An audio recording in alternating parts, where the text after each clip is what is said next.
Hi babies, bienvenidos al capítulo número 9. Vamos a empezar de esta manera, resumiendo mi fin de semana súper largo, pero maravilloso porque pasé tiempo en familia, entre el trabajo y en algunas actividades que realizo los fines de semana. El día domingo me tomé el tiempo para preparar una comida deliciosa, ya que celebrábamos el Día de la Mujer Internacional. Y pues nada mejor que prepararle un plato delicioso a mi hermosa madre. Por la tarde nos dirigimos al Cambódromo, donde había una feria de duraznos, obviamente compramos pitaya.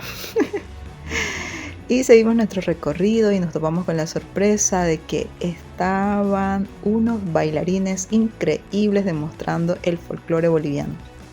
A mi mami y a mí nos encanta este tipo de danzas y demás. Y bueno, nos quedamos a disfrutar un poco de todos estos bailes. Acá les estoy compartiendo un poquito. Todo esto se realizó en el Cambódromo, específicamente del cuarto al sexto anillo. Y así pasamos la tarde del domingo junto a mi mami, distrayéndonos un poco, viendo estas hermosas coreografías que realizamos. Ya después de eso retornamos a casita y yo me puse a grabarles el capítulo número 9 de nuestro libro favorito, nuestro libro de neuroeducación de Francisco Mora.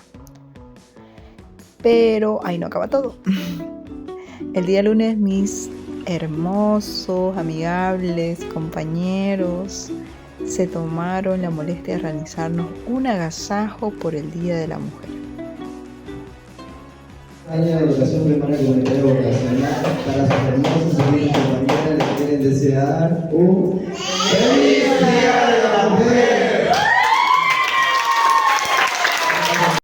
De esta manera iniciamos el capítulo número 9 de leyendo un capítulo diario de nuestro libro favorito, Neuroeducación. Pero antes quiero hacer una mención muy especial de agradecimiento hacia mis compañeros de tercero de educación primaria comunitaria vocacional. Muchas gracias por habernos realizado tan bonito agasajo, por tomarse el tiempo, esfuerzo y demás. Estoy muy agradecida con cada uno de ustedes. Nos han hecho vivir una amena mañana. La verdad me encantó la sorpresa y cada uno de los detalles que se fue realizando dentro del acto preparado. Gracias chicos, que Dios siempre los bendiga, los guarde y que cada uno de los pasos que den siempre sea muy exitoso. Gracias por hacernos sentir especial, no solo en este día, sino todos los días dentro del aula. Gracias por ser como son. Estoy infinitamente agradecida y este capítulo especial de agradecimiento es para ustedes. Así damos inicio al capítulo número 9. Capítulo 9 del libro de Neuroeducación de Francisco Mora. Distinguiendo y clasificando. Aprender. Aprender es una de las conductas conscientes o inconscientes más viejas del mundo. Aprender es innato, aprender es intrínseco al proceso de la vida misma. Un proceso consustancial a la supervivencia como lo es comer, beber o reproducirse. Y aún esto último requiere de un proceso de aprendizaje particularmente en primates y humanos. Aprender es, en su esencia, ser capaz de sobrevivir. Y sobrevivir es la ley suprema de todo organismo. Aprender es un proceso cuya maquinaria molecular genética ya existe en los seres unicelulares y desde luego un proceso molecular enormemente elaborado en los seres con sistema nervioso. Comenzando con los invertebrados. Un caracol, por ejemplo, ya tiene una poderosa maquinaria neuronal con la que aprende a distinguir lo bueno, acercándose a estímulos recompensantes, como puede ser el alimento. De lo malo, alejarse de aquellas fuentes que producen daño en su entorno. Un ser vivo que no aprende o aprende mal es un ser vivo que parece pronto, aun estando a resguardo de sus congéneres, con el proceso evolutivo, primero con la aparición de los ganglios neuronales y después con los cerebros más complejos. Se han elaborado códigos que vienen impresos en el genoma de cada especie y que empujan al aprendizaje. Cuando se nace, aprender es el primer mecanismo cerebral que se pone en marcha para adaptarse al medio ambiente. Una gacela inmediatamente tras nacer ya pone en marcha los mecanismos innatos genéticos que en interacción con ese medio ambiente que le rodea le permiten aprender. Y pronto consigue en menos de 15 minutos correr alrededor de su madre. Es más, la gacela aprende en esos pocos minutos, no a correr alocadamente por la pradera expuesta a los depredadores, sino a hacerlo muy estrechamente alrededor de su madre. Aprende pronto que la madre representa protección y defensa. Aprendizaje que amplía y desarrolla con rapidez, extendiéndolo a otras conductas dirigidas siempre primero a mantenerse viva y después a preservar viva su especie. Pero para aprender hay que estar en contacto permanente con el mundo, vivir. La sensorialidad del mundo y tocarla, expresar la conducta con el movimiento. Ninguna gacela aprendería nunca a correr con sus congéneres si tras el nacimiento se aislara de su entorno natural y se tratara de enseñarla a correr solo mostrándole reportajes y películas de cómo lo hacen otras gacelas. El contacto directo con el mundo físico a través de la conducta es un acto motor necesario, absolutamente impredecible, para que los códigos genéticos se pongan en marcha y lleven el aprendizaje a la gacela. Y eso incluye, como ya se ha señalado en otra serie de ingredientes necesarios para aprender, que van desde el componente sensorial y emocional al componente motor. En su esencia, el proceso de aprendizaje básico del ser humano no es muy diferente al de la gacela. Y esta ya es una enseñanza que proviene no solo de la biología molecular y el conocimiento de cómo funciona el cerebro, sino del conocimiento del propio proceso evolutivo. Y es que la gacela y el niño, o para el caso cualquier mamífero, comienza aprendiendo a través del juego. El juego en el niño se produce utilizando esos mecanismos de la curiosidad que están conjuntados. Ya lo hemos dicho en capítulos anteriores. Con la emoción, la recompensa y el placer, el juego es el mecanismo inventado por la naturaleza a través del cual el niño aprende y adquiere habilidades, capacidades de un modo eficiente y que le hacen más apto en el mundo. En el proceso por el que en las primeras edades se realizan casi todos los aprendizajes positivos posibles. Solo hay que observar la conducta de un niño de 2 o 3 años ante un juguete. Lo que el niño está haciendo en su juego es obedecer a mecanismos de su cerebro que le llevan a experimentar en todo aquello que le resulta curioso y con ello aprender del mundo, aprender a tomar medida motora de las distancias entre los objetos y entre su propio cuerpo y los objetos que hay alrededor, y construir programas neuronales en su cerebro que utilizará más adelante para realizar con seguridad y precisión una determinada conducta. Y el mismo modo de las habilidades motoras.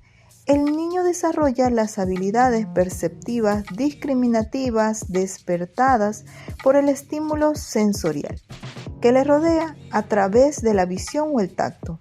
El niño juega porque le produce placer hacerlo, sin saber, por supuesto, que es el mecanismo diseñado por la naturaleza para empujarle a aprender. Todo niño experimenta una necesidad, la de aprender, que le empuja al juego y que solo se sacia con el juego, puesto que este es placentero. El placer es el mecanismo último con el que se disfraza el aprendizaje, que es lo que permitirá conseguir los objetivos de la naturaleza le demanda. Lo mismo de cuando siente hambre, le empujan a comer. El juego, pues, es el mecanismo mediante el cual el niño, aprendiendo, cambia su propio cerebro y con ello enfila su camino hacia la pubertad, la adolescencia y la juventud. Aprender es, en su esencia, el proceso en virtud del cual se asocian cosas, sucesos en el mundo, se distinguen cosas, perros de gatos y de sillas, se clasifican cosas, animales de objetos, y gracias a lo cual adquirimos nuevos conocimientos. Valga como ejemplo más interesante y significativo el siguiente experimento realizado por mí mismo. Si a un mono se le muestra una jeringa y luego se la aproxima a la boca y con ella se le da de beber un líquido azucarado, el animal pronto asociará la forma de la jeringa con algo bueno y placentero. El mono, cada vez que se repita esta operación, se abalanza con la mano, coge la jeringa y se la acerca a la boca. Tras este aprendizaje, a este mismo mono se le muestra de modo alternativo 2 jeringas, esta vez de 2 colores distintos, una blanca o gris y otra de color azul, conteniendo la primera el líquido azucarado y la segunda una solución salina, que es un líquido aversivo para el animal. Al principio responde ante la visión de ambas jeringas como si las 2 contuviesen el líquido azucarado. Tras probar el contenido de las 2 jeringas varias veces, al cabo de algún tiempo el mono se abalanza sobre la primera jeringa, pero no sobre la segunda que rechaza. El mono ha aprendido claramente a distinguir entre el color de las 2 jeringas y ha clasificado basándose en su significado bueno o malo y sus colores, pero también es aprendizaje, desaprender. Una respuesta previamente aprendida, por ejemplo, si a un mono en el laboratorio se le muestra un cacahuate cuya forma no ha visto nunca antes y se le da de comer, rápidamente aprende a reconocer su forma y asociarlo como algo bueno, comida. Y cada vez que se le muestre, se abalanza sobre él. Lo coge en las manos y se lo lleva a la boca. Pero si a ese mismo mono se le muestra el mismo cacahuate y no se le deja cogerlo, y esa frustrante operación se repite durante varias veces, el mono pronto aprende que aquel cacahuate ya no representa comida y deja de interesarse por él. El mono ya no asocia el cacahuate con esfuerzo. Aprender y sus mecanismos es la esencia de todo este libro, y por ello el aprendizaje, de una u otra forma o perspectiva, se encuentra esparcido a lo largo y ancho de cada capítulo. En el capítulo 3, por ejemplo, vimos que el niño aprende temprano, desde el mismo nacimiento, sino antes de muchas maneras, aprende de modo computacional, inconsciente, nada más por nacer.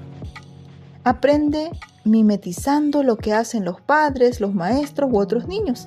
También lo hemos comentado, aprende a compartir y ver en los demás otros que no son como él mismo, pero diferentes, y con los que se comunica primero a través de la emoción y la empatía, y luego con la palabra, y aprende al mismo tiempo que esto último a distinguir, clasificar y adquirir conocimiento que le lleva a saber que es un niño y no un gato, y que un gato no es un pájaro, y que entre los gatos no lo hay grandes, enormes y con manchas que se llaman tigres, y otros pequeños de colores y formas, conductas diferentes, y es con ese proceso de clasificar, subclasificar, con el que se expande su conocimiento consciente en el mundo.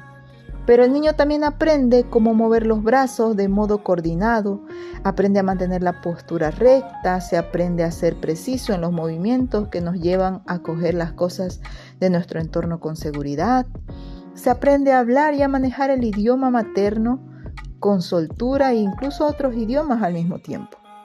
Y se aprende a montar en bicicleta o a caballo o a conducir un coche.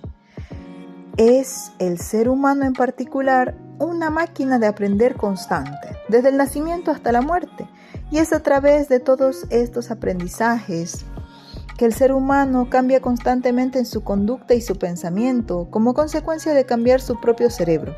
Ya hemos visto que hay muchos tipos de aprendizaje, uno del que somos conscientes mientras aprendemos: asociar ideas, sacar un hilo de razonamiento con ellas, deducir, comparar, hacer matemáticas. Es decir, un proceso que refiere a la asociación de hechos y sucesos en el tiempo y que podemos evocar y contar tras memorizarlo. Es el aprendizaje explícito, su sustrato neural está radicado en muchas áreas de la corteza cerebral, corteza prefrontal y temporal, y también del sistema límbico, el hipocampo.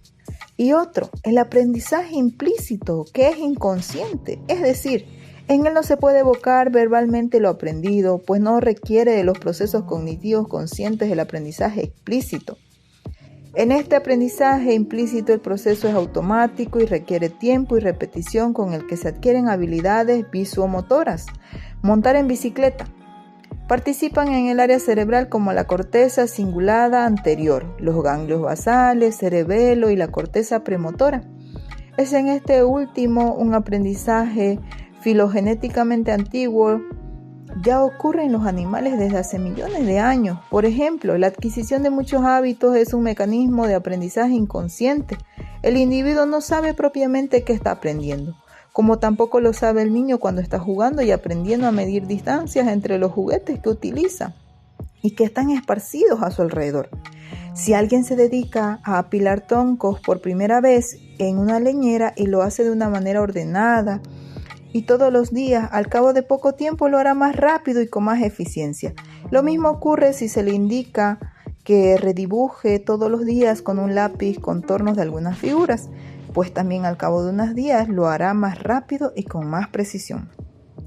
El cerebro de estas personas han aprendido sino que sean conscientes de ello, e igual ocurre si a alguien se le da una página que contenga una secuencia de letras y se le pide que las ordene de alguna manera.